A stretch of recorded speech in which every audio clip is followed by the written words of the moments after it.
Nous sommes mercredi 10 mars 2021. Bonjour et bonsoir, chers fidèles de la télévision Renaissance. Bienvenue dans ce journal dont voici les principaux titres. 6 militaires burundais se noient alors qu'ils traversent la Rusizi pour se rendre au sud Kivu, dans la traque de présumés rebelles burundais.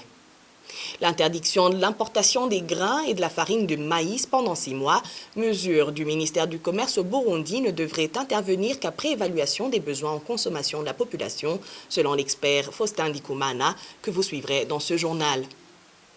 Le défi de traduction de certains mots en Kirundi, l'origine du mot Bwoko, ethnie, ce sera le sujet de la chronique Histoire que vous pourrez suivre en fin de ce journal, et ce, tous les mercredis. Bienvenue dans le développement.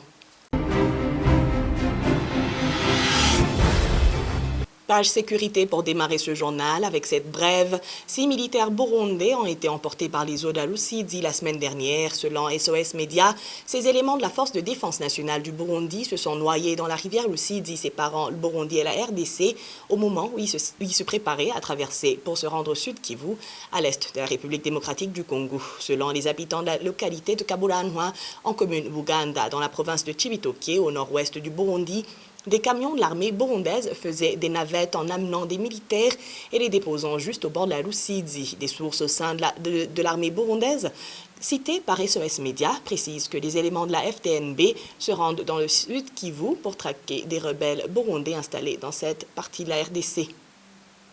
Page économie à présent, interdiction d'importation des grains et de la farine de maïs pour une durée de 6 mois à partir du 8 mars 2021. Cette mesure vient d'être annoncée par le ministère du Commerce, indiquant que les grains et la farine de maïs contiennent des produits nocifs pouvant même causer le cancer. Jérémy Banigwaninzigo, il est le secrétaire permanent du dit ministère.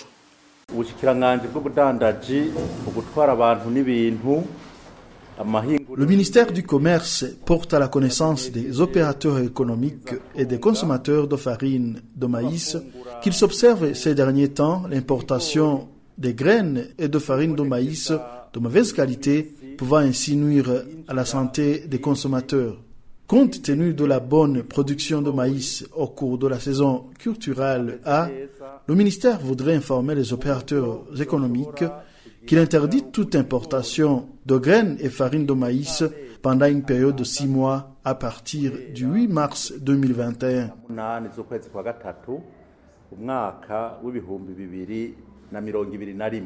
Et pour Faustin Ndikumana, expert en économie, avant d'empêcher l'entrée de grains et de la farine de maïs sur le sol burundais, il aurait fallu évaluer les besoins en statistiques de la consommation pour éviter qu'il y ait spéculation et hausse de prix. Suivez Faustin Ndikumana.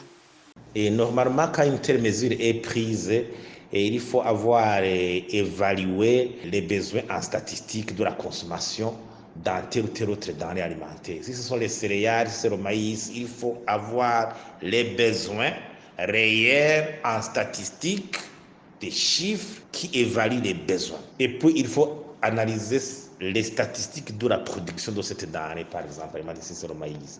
Est-ce que les tonnes qui ont été produites peuvent couvrir réellement les besoins, la totalité des besoins au niveau national.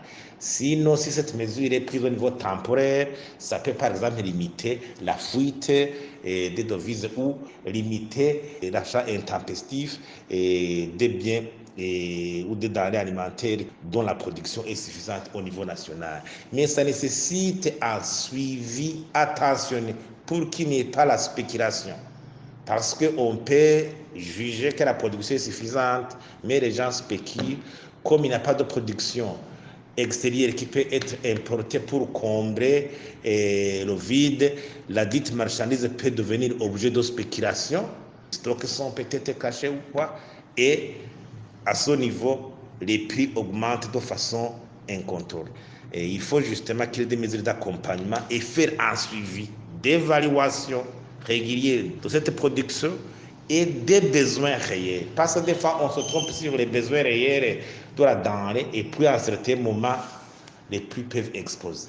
Et cette mesure somme toute, dans des circonstances où la production est suffisante, peut être utile pour limiter justement l'achat intempestif ou la fuite des devises ou des moyens pour importer un bien ou une denrée alimentaire dont la production nationale est suffisante.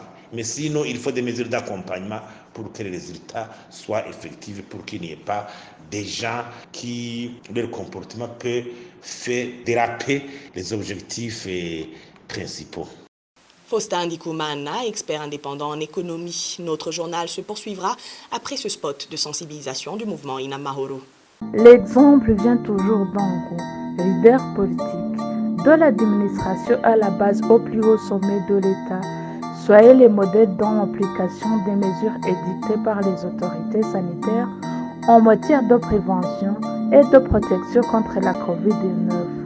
La population suivra d'autant plus facilement vos instructions qu'elle aura vu que vous les respectez vous-même. N'hésitez pas non plus à user de votre autorité si vous aviez à le faire. Vous aurez ainsi protégé la population dont vous êtes en charge.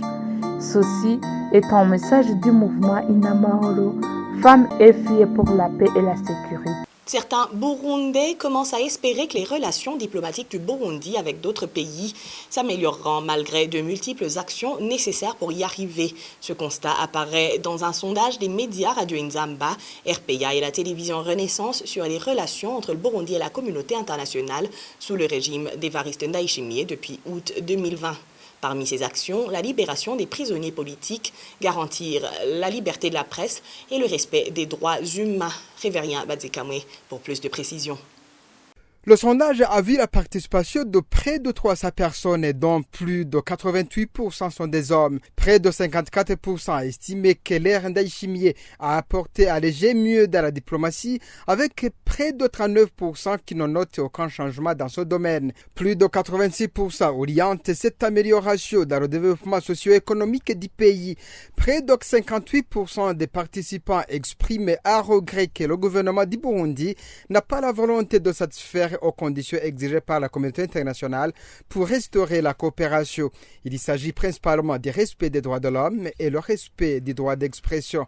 Cependant, 42% y croient encore. Sur la question de la levée des sanctions infligées à certaines autorités burundaises depuis la crise de 2015, entre autres le Premier ministre Alain Guillaume Bunyoni et le ministre de l'Intérieur Gervais Ndirakobucha, près de 75% s'y opposent catégoriquement. La libération de 4 reporters d'Iwachu qui étaient détenus injustement plus d'une année à Bubanza, la déclaration du chef de l'État qu'il a l'intention de vider tous les contentieux avec les médias constitue une volonté du régime d'améliorer la liberté d'expression et de la presse, selon plus de 64% des participants dans ce sondage de la synergie des médias. Enfin, 80% de ces participants posent des conditions d'espoir. C'est entre autres la libération de tous les prisonniers d'opinion, lever des mandats d'aller aux opposants, aux journalistes et aux activistes des droits humains, garantir la liberté de la presse et traduire en justice les responsables des violations des droits humains, les Imbonerakure, les agents de la police et agents de renseignement.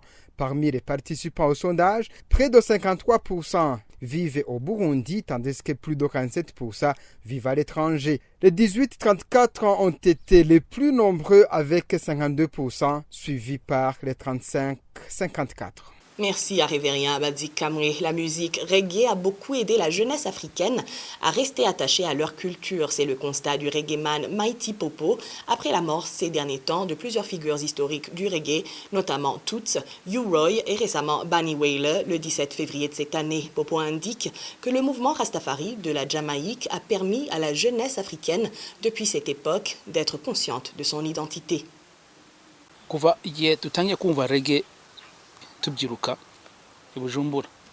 Entendre le reggae à Bujumbura quand on était jeune a éveillé notre conscience en tant qu'Africains. Nous nous sommes rendus compte de notre valeur en tant qu'Africains. N'eût été le reggae, on aurait pu être perdu. Le reggae nous a montré que la culture africaine est un droit pour un Africain. Un droit qui peut aussi le faire vivre financièrement et spirituellement. Le reggae nous a rappelé notre identité. Ce sont les Jamaïcains qui nous ont rappelé notre identité. C'est la raison pour laquelle nous sommes devenus ce que nous sommes aujourd'hui, pour certains d'entre nous du moins. Ça nous a aussi permis de bien vivre en Europe. N'eût été notre culture reggae, on aurait pu se perdre comme on s'était rendu en Europe étant encore jeune. En Europe, la plupart des Africains se perdent facilement. Ils perdent de leur culture à cause des rythmes de vie qu'impose l'Occident. Le reggae nous a imposé une ligne de conduite. Il nous a rappelé nos racines. Et celui qui est coupé de ses racines peut se perdre.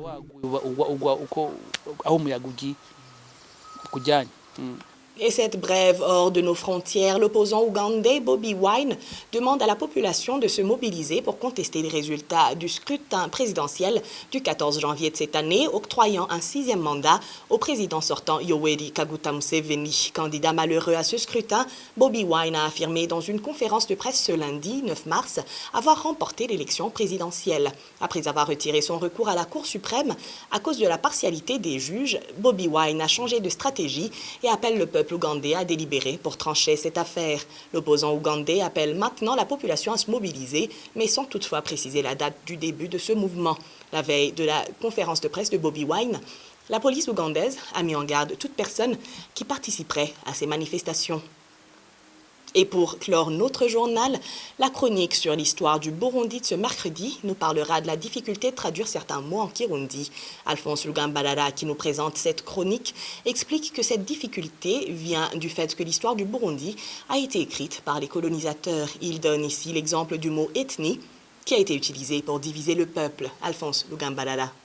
Dans l'introduction sur cette chronique, nous vous avons dit que nous allions parler de l'histoire du Burundi, mais plus particulièrement de l'histoire du peuple Murundi. C'est quoi le peuple Murundi? Le peuple Murundi est composé de plusieurs identités. Et c'est effectivement l'histoire de ces identités qui vont faire l'histoire du peuple Murundi. Pour véritablement connaître l'histoire d'un peuple, à travers les âges, à travers les années, il faut s'intéresser aux différentes identités qui vont faire ce peuple. Comment ils ont interréagi, comment ils sont venus, etc. Quelles sont donc ces identités du peuple Murundi? Partons d'un individu. Un individu a en lui plusieurs identités. Regardez votre carte d'identité, vous aurez des spécifications qui vont véritablement vous montrer vos identités. Nous avons le point central, l'individu, et puis la famille nucléaire, les parents, sur la carte d'identité c'est marqué, votre âge éventuel, la province d'où vous êtes né, la profession que vous avez, et donc ça fait déjà les identités internes du Murundi. C'est sur la carte d'identité. Mais il y a deux identités qui ne sont pas présentes sur cette carte, et qui l'ont été dans les années avant, mais qui font malheureusement l'histoire de ces dernières années du peuple Murundi. C'est l'Umuryango et l'Ubwoko. Nous en parlerons dans les chroniques suivantes. Mais intéressons-nous encore une fois sur les autres identités, que je dirais les identités externes, que nous partageons avec d'autres. La race, par exemple, le continent, l'East African Community. Tout ça, ce sont des identités. La langue d'emprunt, la langue le Kirundi, et la langue d'emprunt, la langue externe, c'est le français, c'est l'anglais. Il y a aussi les aspects politiques. Vous pouvez être socialiste, vous pouvez être libéral, etc. Et enfin, la religion.